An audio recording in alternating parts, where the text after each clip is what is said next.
केला बेचने वाली चुड़ैल। एक बार की बात है, जादूपुर नाम के एक गांव में करतब दिखाती एक औरत एक रेड्डी के लिए गांव में आती है। आइए आइए मेहरबान कदरदान, खाइए रोहड़ा के ताजे ताजे केले। कभी खाए नहीं होंगे ऐसे केले, पीले पीले केले खाइए। ये कहकर रोहड़ा हाथों में 4 केले लिए उन्हें सर्कल में जोर जोर से हवा में उछालती हुई करतब दिखाती है, जिसे देखकर आसपास के सारे बच्चे अपने अपने मम्मी पापा से उस औरत के पास जाने की जिद करने लग जाते हैं।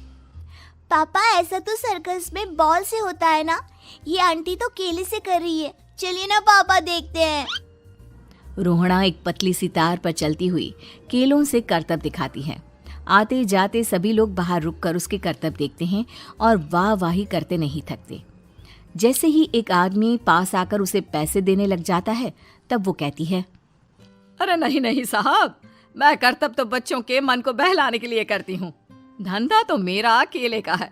पीछे देखो मेरी रिड्डी, जो भी मेरे केले खाएगा मेरी तरह चुस्त दुरुस्त और तंदुरुस्त हो जाएगा। पता चलता है क्या कि मेरी उम्र 55 की है। अरे पर ऐसे ठंड के मौसम में कोई केला क्यों खाएगा? ये ऐसे वैसे केले नहीं है साहब, ये शरीर में गर्मी देते हैं, ठंड को दूर भगाए जो भी रोहिणा के केले खाए। पापा, अगर मुझे केले नहीं मिले तो मैं घर नहीं जाऊंगी। तभी उसके पापा कहते हैं कि बेटा, केले ठंड में कभी गर्मी नहीं देते, ये सब कहने की बातें हैं, सामान बेचने का तरीका है इनका। पर पिंकी नहीं मानती। मैं केले खाऊंगी। पिंकी की जिद के आगे नत्थू हार जाता है और उसे केले खरीद कर दे देता है।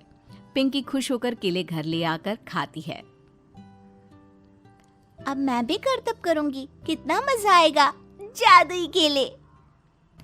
पिंकी पहला केला खत्म भी नहीं करती कि वो बेहोश हो जाती है। दूसरे केले से एक काला धुआं आता है और रोहड़ा चुड़ैल बनकर बाहर निकल आती है। मेरे भूतिया केले बच्चे न खाए, ऐसा हो ही नहीं सकता।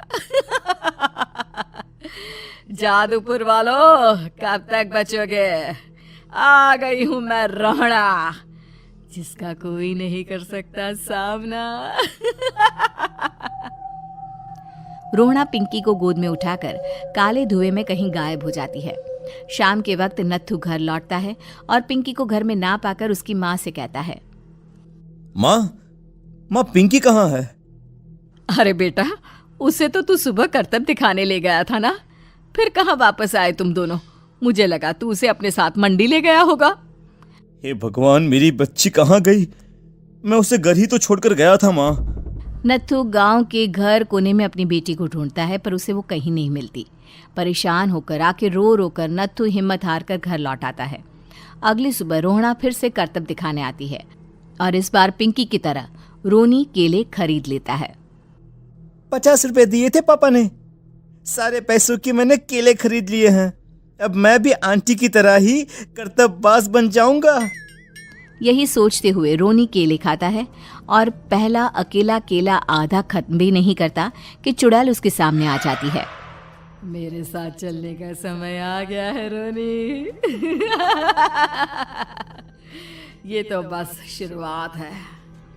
अब इस गांव के सारे बच्चे धीरे धीरे मेरे कब्जे में होंगे, एक बच्चा भी नहीं बचेगा। ये कहकर रोनी को गोद में लेकर काले धुएं में अदृश्य हो जाती है। इसके बाद हर रोज गांव में से कोई ना कोई बच्चा गायब होता, पर ऐसा क्यों हो रहा है किसी को भी समझ में नहीं आ पा रहा था। रोज की तरह अपनी बेटी पिंकी की तलाश में नत्थू गांव के एक तालाब के पास बैठा रो रहा था। कहाँ गई मेरी पिंकी? शकुंतला के जाने के बाद एक वही तो मेरा सहारा थी। अरे उसकी आत्मा कोस रही होगी मुझे कि मैं अपनी बच्ची को संभाल भी नहीं पाया। नत्थू ये कहता हुआ रो ही रहा था कि तभी तालाब में से उसे शकुंतला की आवाज सुनाई देती है। कहाँ थी तुम शकुंतला? हमारी बच्ची और सारे गायब हुए बच्चे रोहड़ा के कब्जे में हैं। वो बच्चों को जो केले देती है उससे बच्चे बेहोश हो जाते हैं और उसके कब्जे में आ जाते हैं और वो उन्हें ले जाकर काली दुनिया में ले जाती है। पर वो ऐसा क्यों कर रही है? ये मैं नहीं जानती, पर उस दुनिया का रास्ता मैं आपको बता सकती हूँ। जहां ये नदी खत्म होती है वहां एक केले का पेड़ है, उसके नीचे एक दरवाजा है, वहीं से रास्ता जाता है उस दुनिया का। ये कहकर शकुंतला की आत्मा गायब हो जाती है। गांव के सभी लोग झुंड बनाकर उसी रास्ते से काली दुनिया में चले जाते हैं और वहां देखते हैं कि सारे बच्चे वहां काम कर रहे थे। पापा मुझे ले चलो यहाँ से। पापा पापा। सभी बच्चे अपने मम्मी पापा से लिपट जाते हैं। तो तुम लोग यहाँ तक आ गए? क्यों हमारे बच्चों को पकड़ लिया तूने? तुझे शिकार ही बनाना है तो ले, हम सब आ गए हैं, हमें खा ले।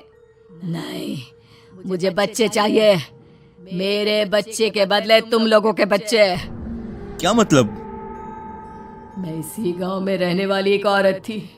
केले की चोरी के इल्जाम में मेरे बेटे को गांव वालों ने इतना मारा कि वो मर गया। उसी दिन मैंने ठान लिया कि गांव वालों का भी वही हाल करूंगी। कुछ दिन बाद बेटे के चले जाने के दुख में मैं भी मर गई और मेरी भटकती आत्मा एक चुड़ैल बन गई। और फिर मैंने बदला लिया तुम सबके बच्चे छीनकर। बर्दाश्त नहीं कर पाए ना, सोचो मुझ पर क्या बीती होगी। हमें माफ कर दो रोना। पता नहीं ये किसकी गलती थी, पर हम सभी माफी मांगते हैं। हमारी खुशियां लौटा दो, तुम भी तो एक माँ हो। गांव वालों की बात सुनकर रोना का मन पिघल जाता है और वो बच्चों को छोड़ देती है।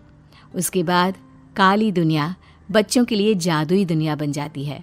अब कोई भी कभी भी वहां आ जा सकता था।